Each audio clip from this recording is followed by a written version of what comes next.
Untuk materialnya atau mungkin pewarnaan, kita bisa masuk ke sini shading. Selanjutnya kita bisa atur posisi untuk bisa melihat objek yang akan kita lakukan material atau pewarnaan. Di sini saya akan mengurangi tampilan yang sebelah kiri bawah. Caranya kita arahkan kursor di tengah-tengah garis ini sampai berubah bentuk, lalu klik kanan pada mouse dan join areas. Kemudian saya arahkan ke kiri. Dan ini adalah saya gunakan untuk melihat sudut pandang bagian atas. Kita masuk ke 3D viewport. Klik Z untuk bagian atasnya. Dan kita sesuaikan arah dari objek yang akan kita lakukan shading dan tekstur. Di sini saya akan melihat dari sudut pandang render preview. Klik ini dan juga klik yang ini. Background masih terlihat gelap karena menyesuaikan dengan gambar background yang ada di sini. Kemudian untuk penyinaran background ini saya menggunakan HDRI yang sebelumnya sudah saya download dari Polyhaven. Teman-teman bisa mendownloadnya secara gratis di Polyhaven website. Sekarang saya masuk ke color, kemudian pilih environment texture, dan di sini kita pilih open. Selanjutnya kita masuk ke file tempat dimana kita menyimpan HDR kita. Sekarang saya akan mengambil dari pencahayaan pantai atau pencahayaan pinggir pantai. Open image. Dan sekarang kita bisa melihatnya di sini. Adapun yang pertama kali akan saya lakukan pewarnaan adalah angle-nya ini. Kita bisa mulai dari sini new, atau kita masuk ke material ini, klik new. Ini akan pertama kali saya bikin seperti metalik atau logam. Kita aktifkan metalik ini dan kita naikkan sampai angka 1. Untuk pewarnanya saya mengambil warna kuning. Agar supaya terlihat lebih mengkilat, roughness-nya kita kurangi. Di sini saya akan menonaktifkan overlays karena saya ingin melihat hasilnya. Berikutnya kita masuk ke sini. Kita aktifkan ambient occlusion dan kita lihat sisi-sisi ini. Kita lihat. Kita bisa perpanjang jika kita mau, namun ini kurang cocok, mungkin sekitar seperti ini aja. Lalu kita aktifkan juga screen space reflection untuk mendapatkan pantulan dari bayang-bayang. Untuk besi atau logam, untuk sementara waktu cukup sampai di sini.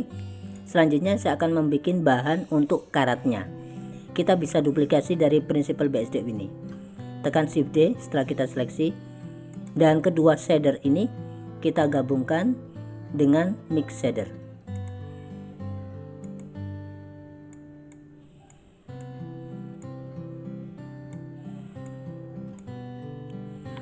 Untuk warna karatnya nanti akan saya pilih lebih gelap.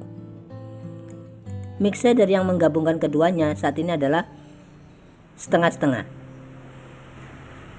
Jika kita arahkan ke kiri, maka didominasi oleh warna logam ini, dan jika kita dominasi ke kanan, maka warna dari karatan ini mendominasi. Pertemuan dari kedua prinsipal BSDF ini akan kita bentuk polanya lewat tekstur. Di sini saya memilih noise texture. Kita gabungkan fake ini ke fake. Kita bisa melihat gabungan dari warna karatan dan warna logam di sini, tidak terlalu jelas. Namun kita bisa lihat perbedaannya lewat pergerakan dari scale ini. Untuk memperjelasnya, kita masukkan tambahan di sini yaitu color ramp.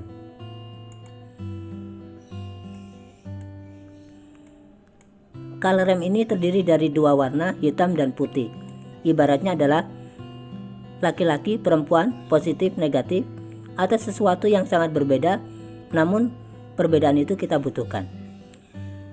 Nah, hitam ini mewakili warna prinsipal BSDF metalik, sedangkan putih mewakili dari warna karatan. Jika hitam dan putih ini semakin kita dekatkan, maka pertemuan di antara kedua warna ini terlihat menjadi semakin tajam.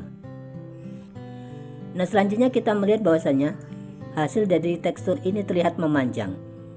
Agar supaya tidak memanjang, maka kita tambahkan lagi node yang lain. Kita bisa lakukan kita tambahkan di sini adalah mapping. Dan satu lagi yaitu tekstur koordinat.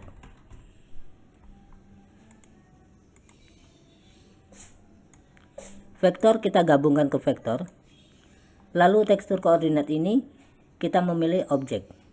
Dan sekarang tekstur dari noise ini tidak lagi memanjang. Selanjutnya mari kita atur bentuk dari tekstur ini.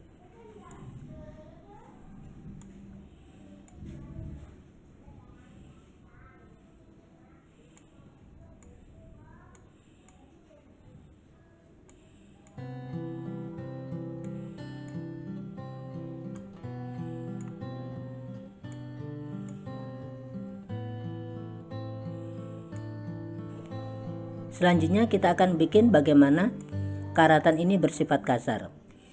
Dengan demikian kita membutuhkan sesuatu yang berhubungan dengan normal. Normal di dalam Blender adalah menyangkut segala hal tentang permukaan. Karena itu di sini kita membutuhkan apa yang disebut dengan bump.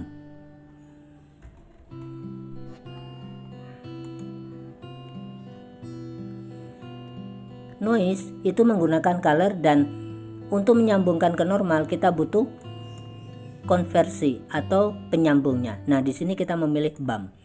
Karena itu color kita sambungkan ke height, lalu normal kita sambungkan ke normal dari warna karatan ini. Nah, kita lihat hasilnya. Hasil karatan ini terlihat sangat kasar. Untuk memperbaikinya, kita bisa atur lewat noise texture ini. Misalkan kita tingkatkan detailnya atau roughness-nya. Kemudian kita bisa kurangi tingkat kekasarannya ini dengan mengurangi kekuatan atau strength ini.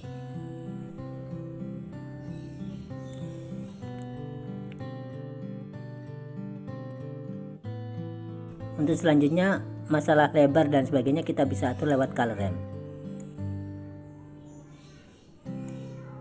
Setelah itu mari kita namakan material ini dengan nama besi berkarat.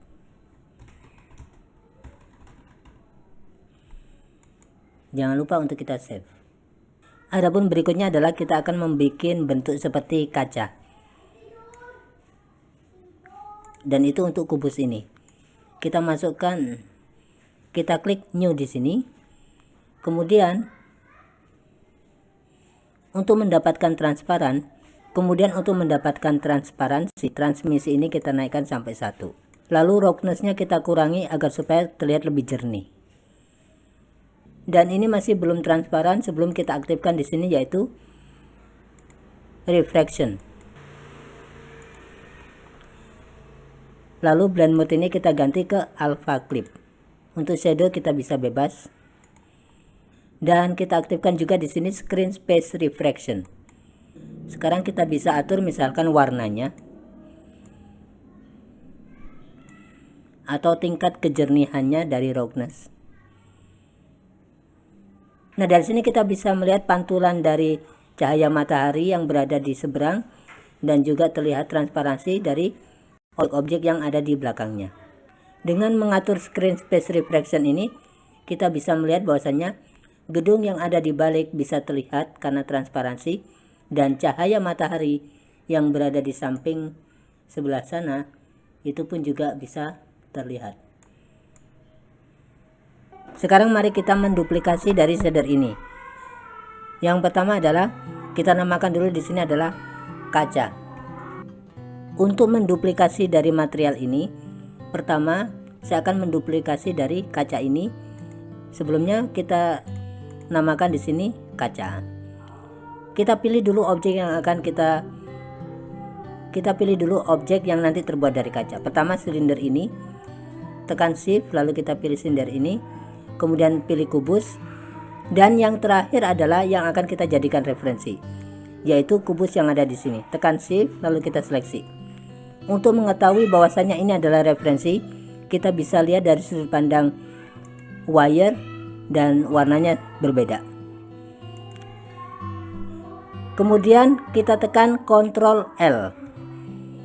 dan kita pilih link material. Otomatis apa yang kita seleksi tadi semuanya akan mengikuti referensi, sehingga tidak kita lakukan satu persatu. Nah, sekarang kita juga bisa lakukan untuk besi berkarat ini. Selanjutnya kita seleksi objek-objek yang nanti terbuat dari besi. Tekan Shift untuk menyeleksi lebih dari satu. Bahan yang dijadikan referensi harus kita seleksi paling akhir. Tekan Shift, kemudian tekan Ctrl L dan kita pilih link material. Untuk ujung ini saya juga akan samakan, saya klik dan saya akan memilih di sini adalah besi berkarat. Namun ini akan memiliki warna yang berbeda. Agar supaya tidak berpengaruh kepada yang lainnya, kita klik tanda 16 ini. Maksud 16 ini adalah bahwasanya bahan besi berkarat ini sudah dipakai oleh 16 objek. Kita klik, dengan demikian kita bisa mengubah apa yang ingin kita ubah. Di sini saya akan mengubah warna materialnya, material besinya, yaitu berwarna agak kebiru-biruan. Kemudian saya masuk ke edit mode, saya seleksi face, dan ini akan saya masukkan warna yang baru. Saya tambahkan di sini warna yang baru itu adalah emission atau cahaya. Setelah itu saya pilih assign. Adapun untuk kepalanya ini kita klik new juga. Di sini saya akan aktifkan melalui subsurface. Subsurface colornya saya memilih warna agak kemerah-merahan. Kemudian sedikit mengkilat dengan cara mengurangi roughness-nya. Kita namakan di sini adalah plastik. Kemudian untuk telinganya juga sama, kita klik sini dan saya memilih plastik. Kemudian untuk matanya saya kembali menggunakan emission karena ini bercahaya. Warnanya adalah agak kekuning-kuningan dan nilainya adalah 7. Jika kita aktifkan di sini yaitu bloom, maka akan terlihat mengkilat, dan kita kurangi untuk radiusnya. Sekarang mari kita lakukan duplikasi untuk lengan robot ini. Kita masuk ke solid view terlebih dahulu supaya mudah dalam penglihatannya. Kita atur posisi yang sebelah kiri untuk mempermudah nanti melihat hasilnya. Dan jangan lupa kita alihkan pivot ini ke 3D cursor. Sekarang kita masuk ke collection lengan robot. Klik kanan pada mouse dan kita pilih select object. Kemudian mari kita duplikasi dengan cara tekan Shift D. Lalu kita atur rotasinya yaitu R, Z 180 derajat. Hasil duplikasi ini kita masukkan ke collection yang baru, tekan M. Kita namakan ini adalah lengan robot kanan. Dan sekarang kita sudah mendapatkan collection yang baru dan lengan yang baru kiri dan kanan.